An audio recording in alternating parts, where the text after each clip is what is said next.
अरे बाप रे बाप, काय मक्का आहे हो? कोणती मक्का आहे हो? इतकी भारी आहे मक्का? अरे साहेब, ही मक्का लावलेली 5106 ही मक्का आहे. हिची क्वालिटी हा. एक नंबर. हेच काय, तुम्ही आतमध्ये जाऊन बघा. हा. हे बघा, 1 कणूस 2 कणूस लागलेलं.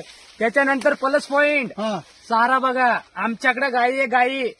एक पानं बघा, 8 बोट बघता 8. मक्का कोणाची माहित आहे? हा. अनिल बाबूसिंग जाधव. कुठलं यांची गाव मक्का. कुठलं त्यांचं? गाव धोत्रा, तालुका सिल्लोड, जिल्हा छत्रपती संभाजीनगर. अरे बाप रे बाप, अनिल भाऊची कमालच आहे. दुसरी गोष्ट याची उगवण शक्ती. दादा, उगवण शक्तीचा आलेला विषय. हा. दाना बाद होणार नाही. ओके. कुठल्या गावच्या लावाचं काम पडणार नाही. हा हा हा हा. हा. तर प्रत्येक दादा, दाना लावलेला उगवलेला आहे. पक्के तुम्ही बघा बघा, एकीन करा मदत चला. हा. बघा बघा, खोडं बघा दादा कसे, एक नंबर. मक्काचं नाव काय लक्षात राहिलं का? 5106. अरे बाप रे बाप, हा. पुढच्या वर्षी तर आपले सगळे शेतकरी काय करतील मग हे धोत्र्यातले? काय करतील? फक्त 5106 लावणार, बाकी काय नाही. वाह, बढिया.